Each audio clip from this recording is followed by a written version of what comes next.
Bueno, buenos días. Gracias por estar aquí en estas fechas. Y bueno, pues tenemos hoy a Magda Minguzzi, doctor arquitecto y bueno, ella es italiana, pero vive actualmente y desde hace un tiempo en Sudáfrica.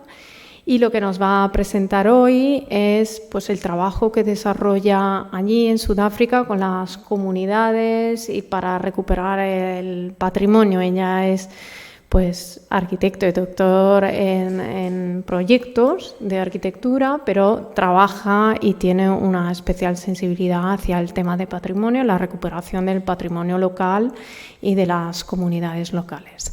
Bien, pues os dejo con ellas y muchas gracias.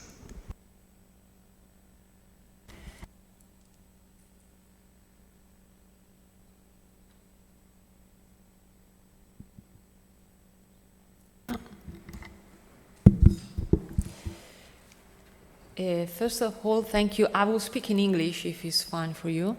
And I would like to say that I'm very honored to be here in this prestigious university, and I would like to thank Professor Camila Mileto and Professor Fernando Vegas to give me the opportunity to present my work and my research and to be part of the conference Arquitectura de Terra, Culturas Costrutivas e Desarrollo Sostenibile. Sorry for my pronunciation, but I feel very privileged to be here.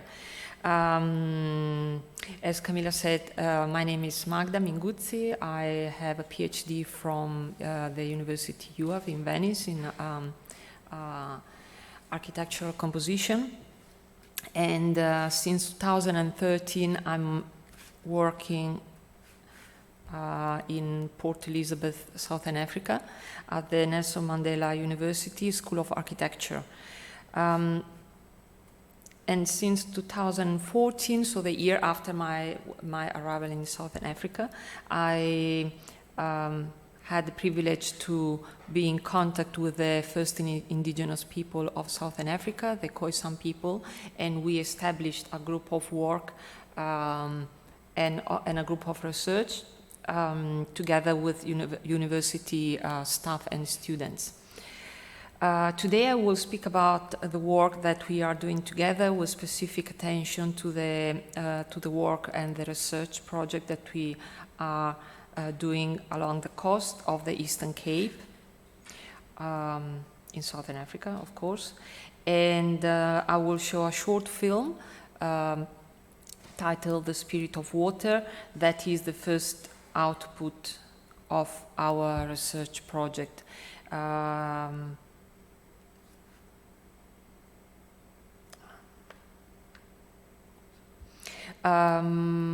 this okay. Sorry, I'm just coming back. So the sequence of the presentation will be a general introduction of a historical introduction of some historical and social aspects that are important to set up the stage for the lecture in order to fully grasp the struggle of the indigenous people of Southern Africa to safeguard rights to land, knowledge, and identity, and also to position the path that we are walking together with our research engagement project. So this introduction will be followed by the description of the art performance and the short film, The Spirit of Water, realized in front of the pre-colonial fish traps that are located in Port Elizabeth. And we will see the film, which is 5 minutes more or less long, at the end of the presentation. So I will finish with a PowerPoint, and I will conclude the PowerPoint in telling you and showing you how the project related to the fish trap and related to the work along the coast actually continued after the art performance. Specifically with the site survey that we did of the different sites related to the Eastern Cape. So first of all, we need to speak about the inequality and the oppression that started with the arrival of the Western colonialists around the 70th centuries. We see here that is a picture, of course, is a picture or paintings that was realized by the colonialists after the arrival over there, and of course is a message, is a message of inequality, and is a message to send in Europe and give the idea that they arrive in a no-man land with a population that was actually inferior. And as you can see, how the construction of this picture itself, the focal point of the image is everything is playing around the colonialist, and in fact the central figure that is Van Riebeeck, which is a captain, is the tallest figure of the people over there, and all the other are inferior. So it's already a message that has been built along the time. So the sequence of events starting from this date when they arrive over there meant for the indigenous people a slow and painful loss of any rights and freedom of expression, of any practices linked to their culture, their lifestyle and religion, which include also the right to speak their own language. So when they arrived, the colonialists arrived, they forced them to stop to speak their own language. And after the arrival of the colonialists, in the first instance, it was put in place the delimitation of lands through the use of fences and walls. And of course, on the lands we had inside the natural resources as water and rivers, which were very important for the nomadic life of the indigenous people and their livestock. An approach to the land, or this one of the Western colonialists, which has its roots on land ownership and private property spread out through Europe, starting from the agrarian revolution and continued with the industrial one, mainly, as we know, structured on capitalism. The delimitation of private land was accompanied by the prohibition for the Khoisan to use and to cross the land and visiting the sacred places that were located on the land itself. If there is something that is not clear enough, please just feel free to ask me or to interact with me during the presentation. So I think that all the different points that I will speak now about the history of the Khoisan. I'm doing that because it's something that affects their own life also till today. In fact, there is no regulation in place today or law that can allow the Khoisan to visit the heritage sites, which are mostly located on private land. And if the sites are along the coast, are located along the coast as the fish trap, nevertheless, everyone needs to ask a permission to cross the land, because you need to cross private property in order to achieve the coast. And there is really, like a huge tension still today in order to do that.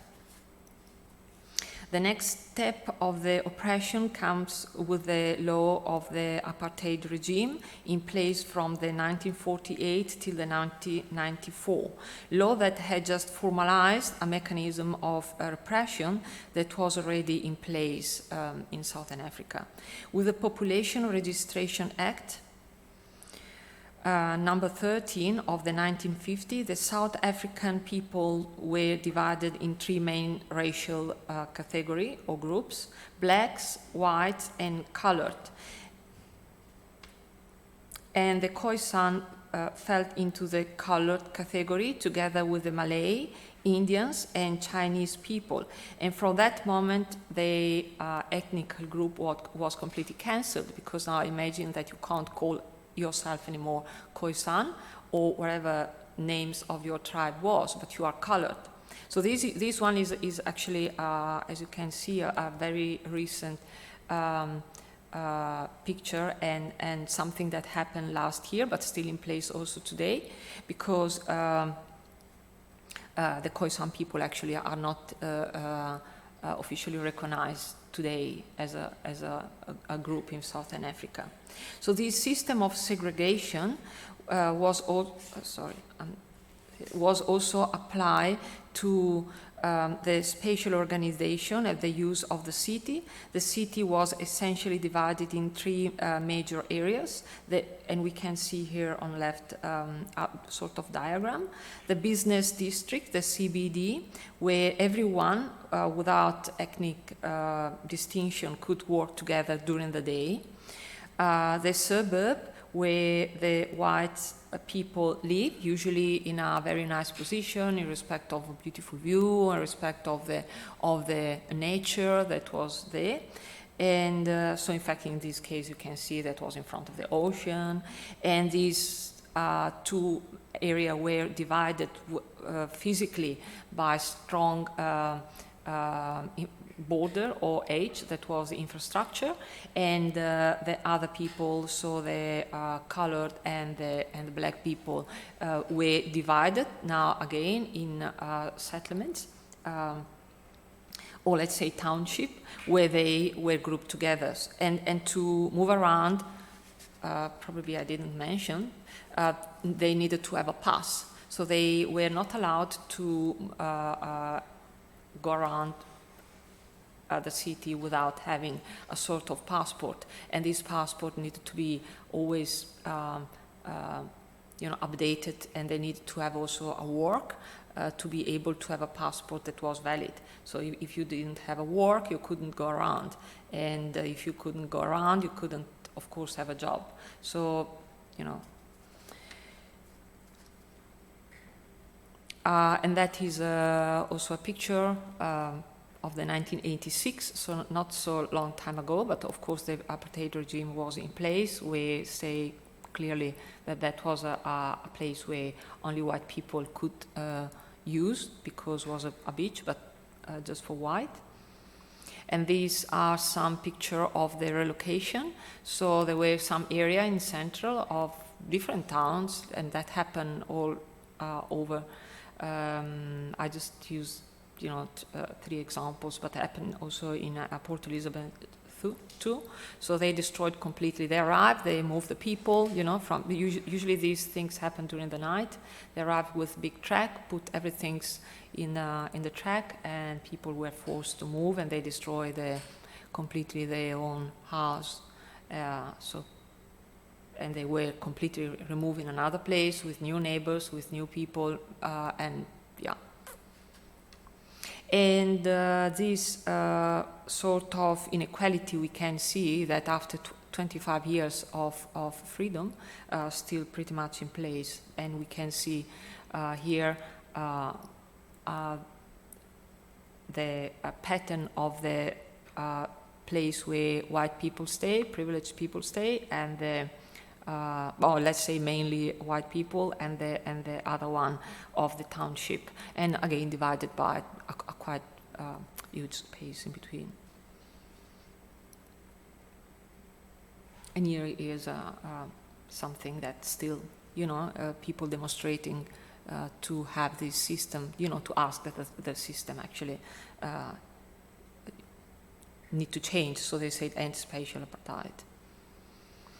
So with this sequence of acts very briefly described, we understand the system of oppression and segregation, put it in place in order to force the indigenous people to forget their origin, identity, collective memory, their relationship with the tangible and intangible cultural heritage. And with this background in mind, it is important now to mention what we are doing together as a group of research, because the short film that and our experience along the coast is part of that. We are mapping, here I just put it together, three pictures that give an idea that we are mapping, documenting, and the most important, we are experiencing together some pre-colonial indigenous sacred site located in the Eastern Cape, in the region of the Eastern Cape, and which is an area which is fairly unresearched also. And I would like to highlight the word experiencing, because the Khoisan chief know theoretically the sites. They are the one that give the make a selection of the sites that we need to, that we will supposed to visit together. So they organize the list of places to visit, according also to every chief that is part of the group of research is also representative of one area in Eastern Cape. So they selected minimum 5 places to visit, but the majority of the places they never visited. They know they are there, more or less where they are, but they never had the occasion to visit the places before. So the experience of that site is very important. Going over there, doing rituals that usually also are sort of sacred rituals, and for them is also a way of reconnecting with their culture and with their own past.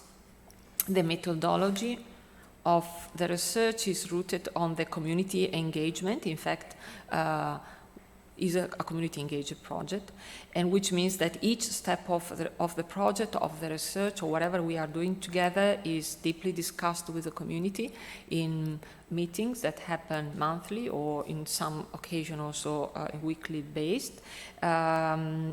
And some meetings, we are doing this meeting in community-based places or at university, because of course the main goal is also to try to bridge the gap and create a much stronger link among the academia and this community, which is, as you see, is a disadvantaged community. Now we can introduce the art performance that took place in Porto. So that art performance is part of this research project. It was an occasion when I was invited to be part of this international project. I thought that for me it was important to involve and to have a project that was a co-authorship with the Khoisan people. And so the performance now that we will see is part of the project, but for us it is our way of develop our project too. So it took place in Port Elizabeth in front of the fish trap. And it was, this project was realized in 2017 as a part of an international project that happened contextually, so same time, more or less, and same day, in different part of or in different coastal cities, and that are the ones that were involved. And the main theme of the performance, or the main question, was what is our role in maintaining necessary conditions for the life of our planet, specifically in respect of the water, of ocean, as our principal sources of life. And the scope of the art project was to bring attention to the fragile marine environment treated by pollution, excessive fishing, and encroaching of human development and industry. And as I said, in Port Elizabeth, we decided that our performance needed to take place in front of the fish traps that we can see. I don't know if I can point it out here. Is one of the structure over here, and these 2 lines here and over here, and here there is also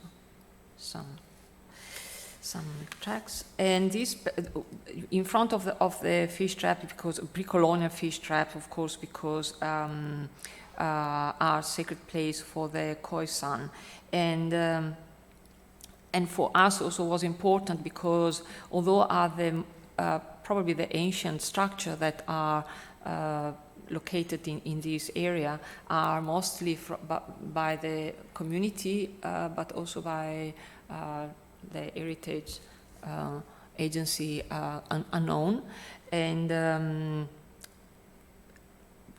are not recognized as a heritage site at all. So for us was important to put attention of the public and of the university and of the to highlight the importance of this structure. Okay, we can see over here.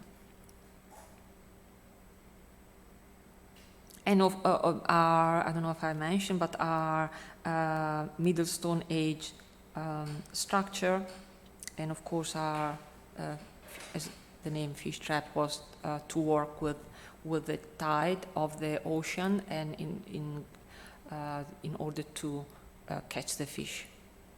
So, of course, this structure are, the people that realize this structure have a quite huge knowledge in how the moon works and how the moon and the tide works in the area.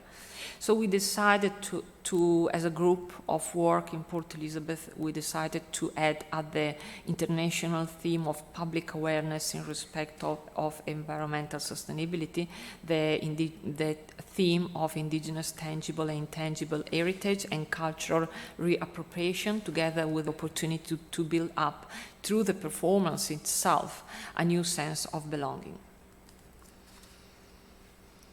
This one is like the project that we did before because the area was a very extended area and we wanted to involve a lot of people, so we thought that was important also to have a project of how we should move on the day of the performance and the day before, because the performance took place actually 2 days, the 5th and the 6th of May, on the site itself.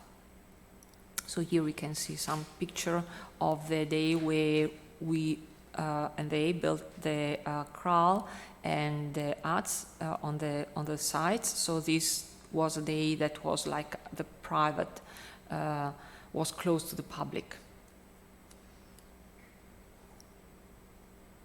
And we spent the night over there with a fire, around the fire. And that is the first morning, very early morning, when, of course, everything was also done according to the tide, because we wanted to that the people arrived and experiencing the rituals, but also at the same time had the opportunity to see the fish trap also. So on the short film that we will see at the end of the presentation, we will see the Khoisan, and we will see also now in some picture, practicing some rituals. And we felt to be as an external of the community, because there were some indigenous people, 2 buses we will see that arrived on the site, and that came from the northern area where actually the Khoisan people used to stay, but there were also local peoples that arrived and to experience these magical things, because the community usually don't allow external people to be part and to be present to these sort of rituals. So it was a huge privilege to be present for the people that were external to the community. So we will see that they did a cleansing ceremony, which is this one, of the sites and of the soul of the people before they could cross the site itself. And there is a fireplace that was located in the central point of the site, very much in front of the fish traps. And everyone collected a stick and positioned a stick in the fire, and we sit together and we said we are here as a people, as a human being, but also as a part of a community itself, to in some way express our presence and our presence in a place, and to feel part of also not just individual, but to be part in that in a community, and to feel also the places and our presence in that specific time. The importance of being part of that community in that places. The performance itself was based on exploring a territory that needed to be discovered again in order to activate a meaningful and positive dialogue with the past. So going through that strip of land had several meanings. For the Khoisan, it has been a rediscovery of the step of the ancestor in the form of places and traces, a legacy that can be handed down to future generations in order to continue the ongoing process of cultural reappropriation and restoration. And for the other members of the community, the meaning was to be part of an united community and to finally assist at this back home of the indigenous people along the coast of their territory. And this is the group of staff and students that was involved, directly involved to the project, and some of them also, of course, are part of the group of research. And the performance was documented with photos and that short film that we will see, and this actually are all the output of the research, so was like exhibit and shown internationally, has become part of mock project or program of the University of Southampton, and this here was shortlisted as one of the best project of the National Institute for Human and Social Science in Southern Africa. And from my side, I think that was very important what's happening in Southern Africa, because we had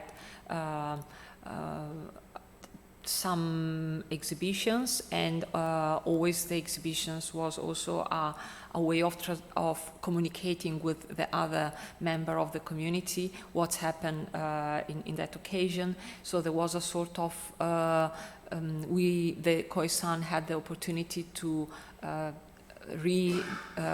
perform in some way the cleansing ceremony, and there was the opportunity also to have school children to visiting the exhibitions and to see what happened on that specific occasion. So that, there was a strong message that didn't really finish in front of the ocean, but could be transmitted to the other part of the community spread out through Southern Africa. And after the performance, the project carried on in another forms, because now in this picture we see Southern Africa, and the dot red are all the fish traps that are located in Southern Africa, or I mean the one that actually we know. And here the part that is here, that is Cape Town, is here, Port Elizabeth is here, where we did our performance, and all these area is quite a well-researched area, and all these fish traps over here were predominantly unknown. So that is the area where we concentrated our research, and that are the fish trap and the sites that we discovered together.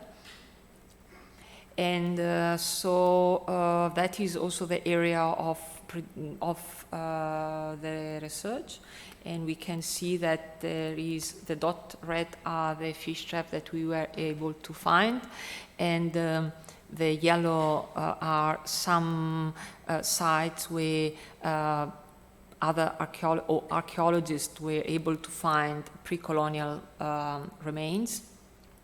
And in yellow also there are important caves that we went to experiences with the Khoisan chief. So what I'm trying to say with this is that the fish traps are located along the coast, but actually are part of structure of other sites, and that are very important. We can see also here the three fish traps that we site surveyed. We did site survey, scientific survey with a drone and with a theodolite of these three different sites. And the small one is actually Cape Recife. So we see over here, Cape Recife was our first experience, and we used that as a case study, the first case study that we did. And we developed this sort of method with a also that is working, Donald Flint, that is working with the site survey students, and we decided to use the cap, white cap, and we put this white cap around, and was the point that we surveyed with a tidal light. But at the same time, we can see here from the picture, it's a bit small, but we can see that there are dotted lines, so we could cross the data with the drone and with the tidal light in order to have an accurate also survey. There's something, sorry, trying to change picture.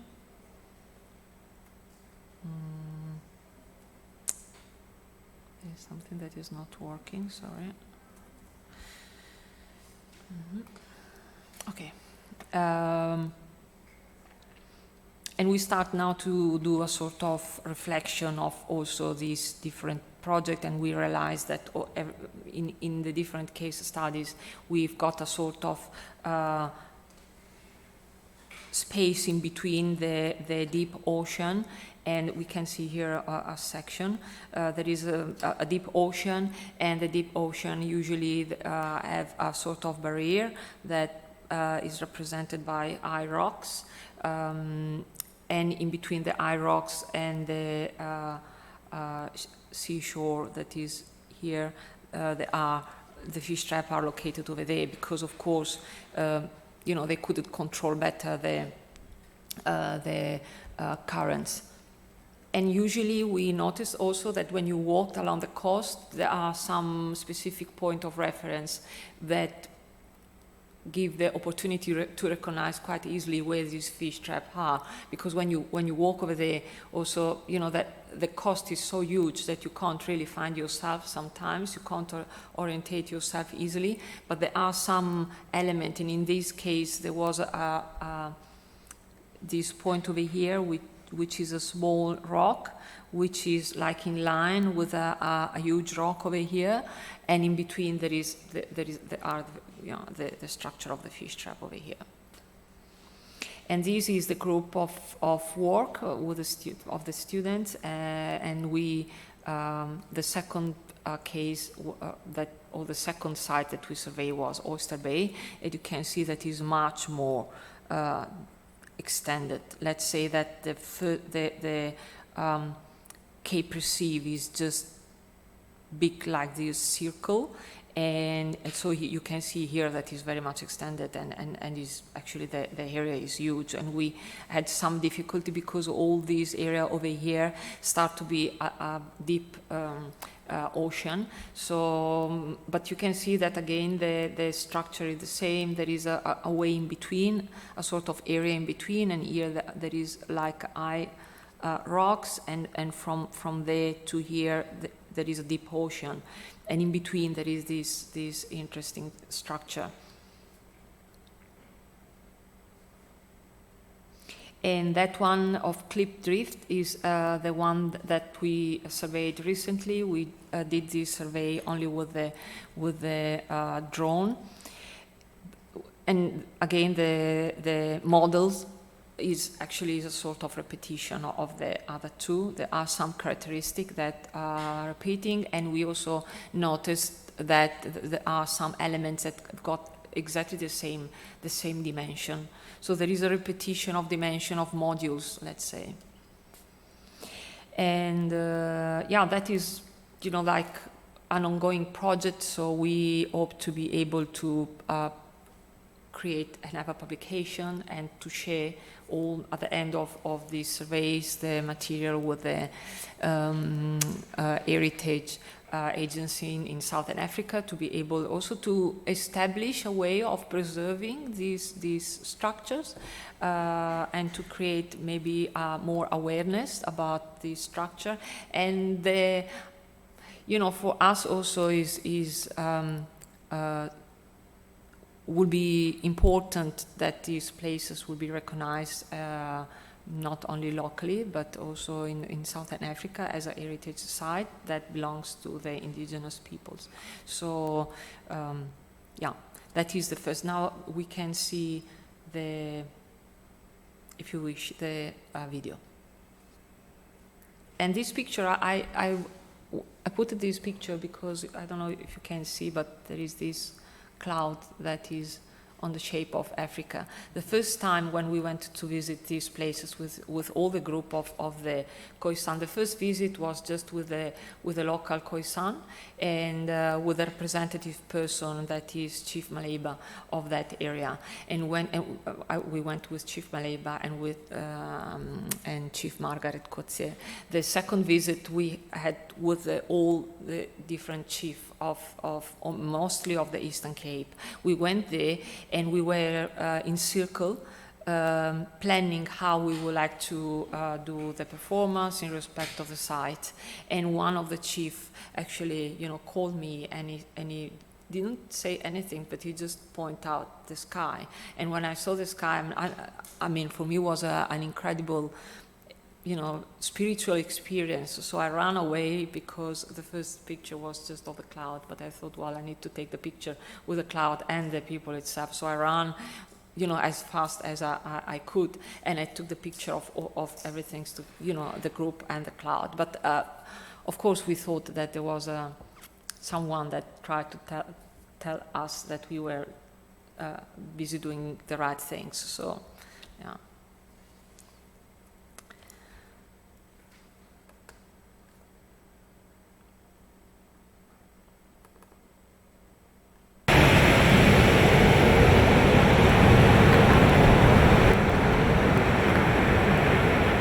On the 5th and 6th May 2017, a project art performance took place at the ancient Khoisan and Khoi Khoi fish traps in Cape Recife, Port Elizabeth, South Africa. Chiefs, their communities and other local people with an interest in heritage and ocean conservation participated in a ritual in order to reconnect with nature.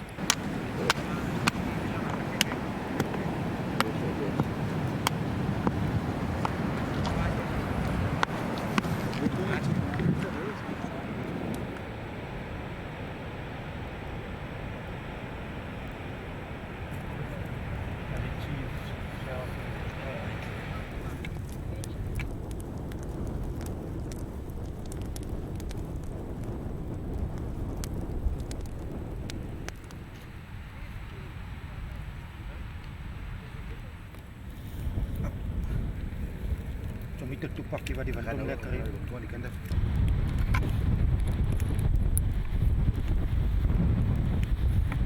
Ja, ze kwam nou zwaai, gaan hij beginnen.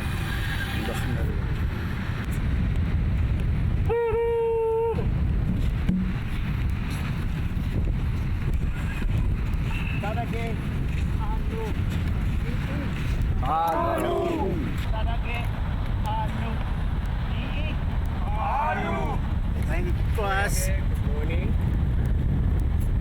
Welcome. Kind to us. Annie. Welcome, brothers and sisters. Hi, Annie. God bless you.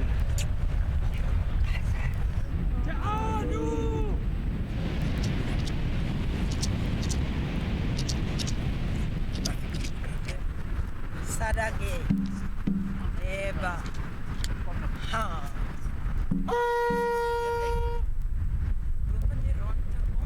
I am here in Africa, Australia.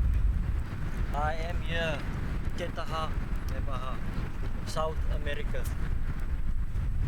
I'm here from Africa. I'm here from Europe. I am here, Asia. I'm here, North America. I am here, Antarctica. We are here. We are here. We are here.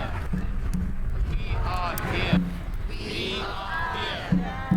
We are here. We are here. On to the east, to the north, the west. I turn towards the south. We honor our Creator God, doing what? Say we are here to honor you.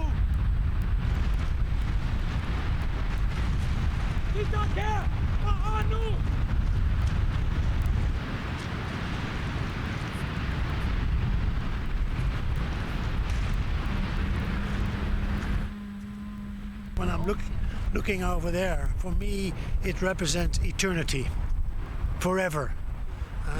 Whenever I walk along the ocean here and I look at the waves, I think about where are they going to be, what is it going to be like when I'm dead. And it's always very difficult to get an understanding. It'll go on forever. For me, the ocean is of great power. It can be molded, but it can also break.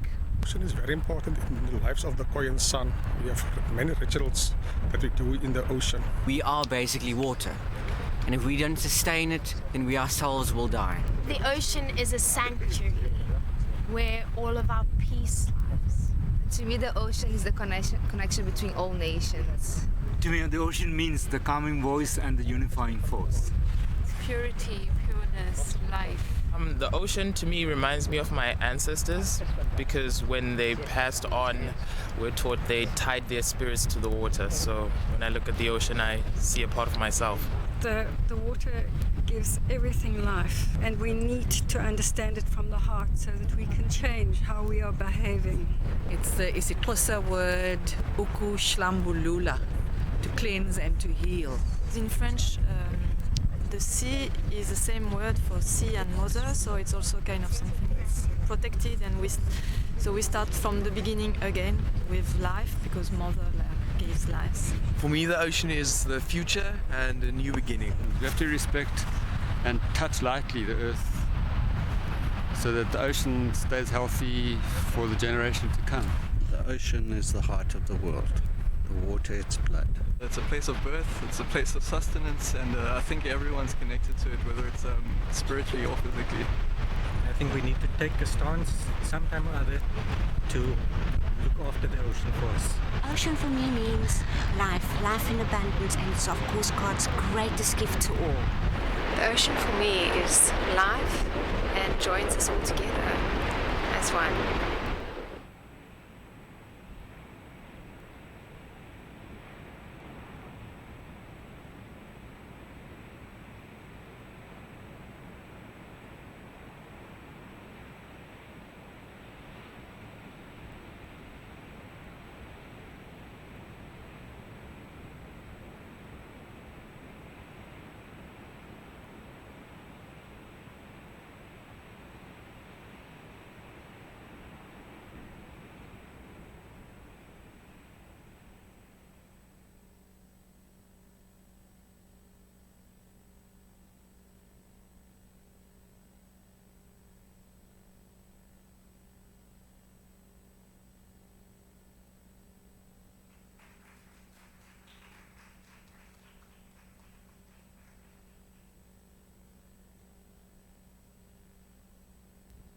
Thank you very much for this lecture and for these ideas that I think it's very deep.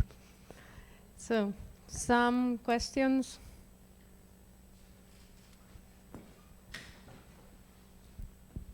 Do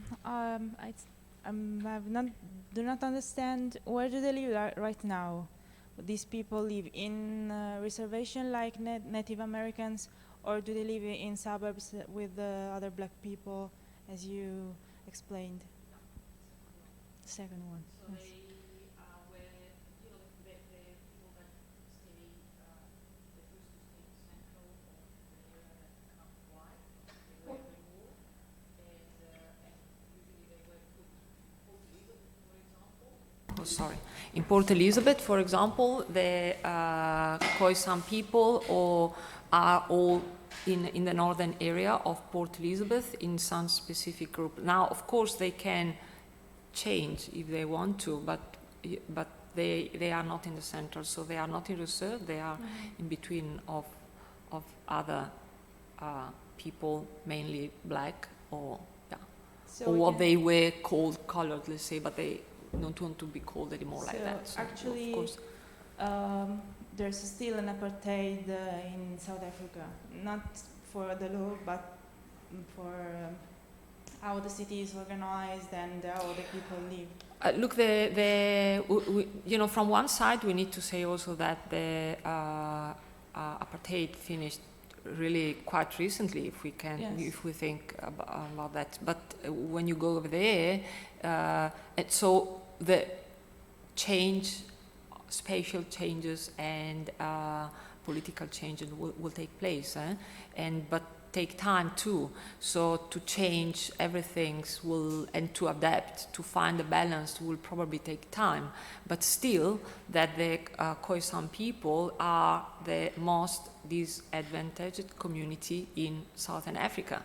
So yes, they struggle to achieve a work, they struggle to achieve universities, and also from the other side, I didn't mention, but now, for example, if you want to apply for a job, myself also, when I'm whatever job I wanted to do at public level, they've got a form to fill in, and they ask if you are white, if you are black, if you are colored, and or other. And if the system is an online system, you can't avoid that to put that cross. So that means that, there is a sort of system that's still in place that refer to not we are human being, we are not all the same, and we don't take in consideration, your economical situation, but we take in consideration also the color of your skins, which means that there is a sort of discrimination still. But of course, I mean, the main point that I try to highlight with the first part of the presentation is that there was a sort of discrimination that took place starting from the colonialism, which affect the life of the indigenous people, or the first indigenous people today too. So it's not something that is disappeared, but they really struggle and they really fight for that to be. I mean, they are not recognized. The picture that we saw of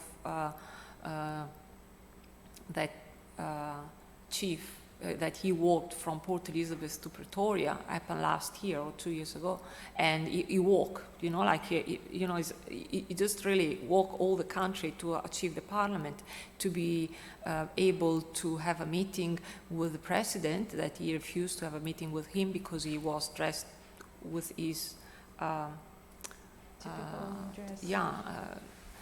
And he walked there to be recognized, legally recognized by the Constitution, the first indigenous people. Amen. Thank you. Thank you to you for your questions. Where is this Khoisan people coming from? You were saying that they belong to the Asiatic group, or I misunderstood. So, they came from where? From there. They were there. They are the first people that... Yes, but so they came from Central Africa or whatever. Now, this question is a question, and my answer, I can't give you a straight answer, because I had recently a discussion with one of the chief, and we were busy discussing the a migration map, because I wanted to do a migration map, and they said to me that wasn't possible because they were always there. So there is no migration map. They didn't came from this. If you speak with archaeologists, they said that they arrived from the Central Africa, like Limpopo River, Orange River. They arrived from that area, and they along the coast. But if you speak with them, they said no, that is not true. That they were there always. They are the first indigenous people. They are the people that. The life of the planet.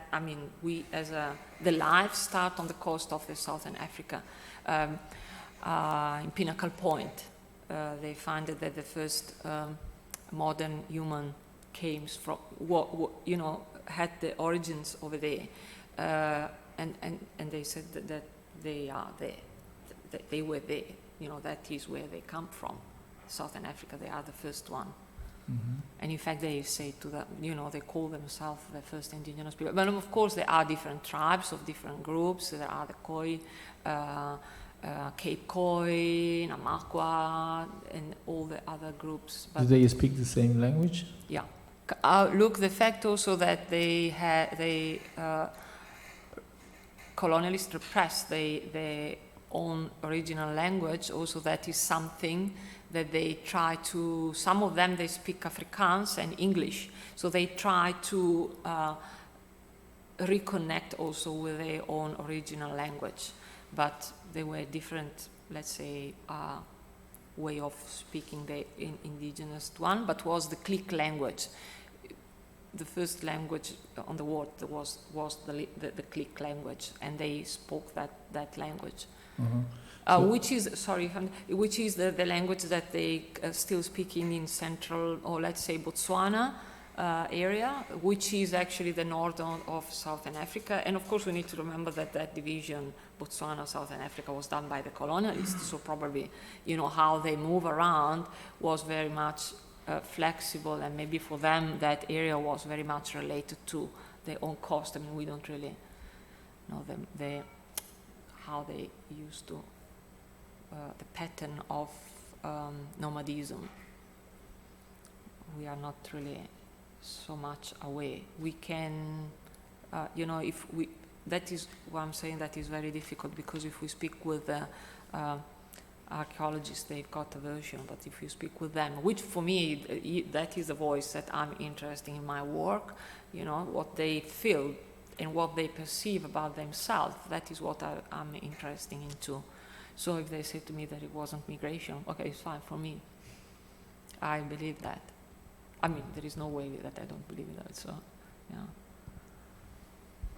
Thank you for your question.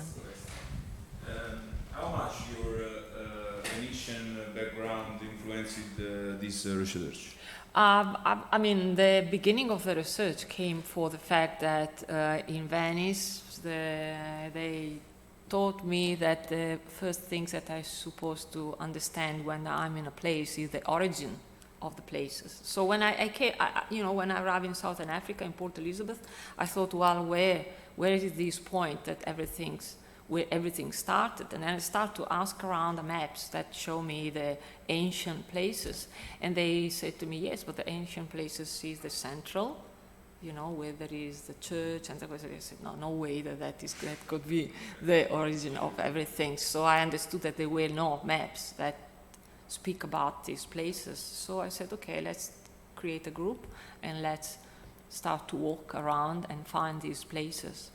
So actually, thanks to Venice, I started to do this research, and maybe the dialogue with the sea is the same of the with the ocean. Yeah, probably. Thank you. Thank you to you.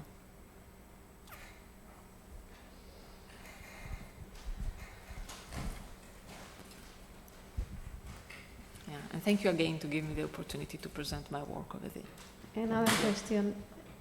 How much do they keep the memory of these places? Because you told us that they don't know exactly where the places are, but they know that something is there, and when they arrive there, they know how these places worked or not, or how much they keep the memory of all this. Now, this work that we are doing together is actually, you know, the final goal of the research is to create an archive, or the beginning of an archive for them to that can document these places. They can document it also the experience, because usually we also have we do some videos of that ceremony that they are doing over there, but. I mean, for the history of repression that they had, they really had, you know, in some occasion for some sites, they don't really have connection. They don't really. So when we arrive when we arrive over there, they can really easily find themselves in the disposition of the places, or in some of these places are like caves with rock art paintings over there, so they can really have the experience of their ancestors, spiritual experiences, but that is the first time that they've got that. So, I mean, is really a work of try to, stitch together again, like their memory or what the desire to be part again of that territory, and most of I think that the main actually intent for them is to create something that can be passed to the future generation. So also to in some way to demonstrate that they are busy doing something in order to reactivate this dialogue with the past, but for the future generation. So for the generation to come, and to in some way say to them, look, we are doing something. We are really try our best also to reconnect and create this dialogue with memory. I don't know if I answer your question, but yeah.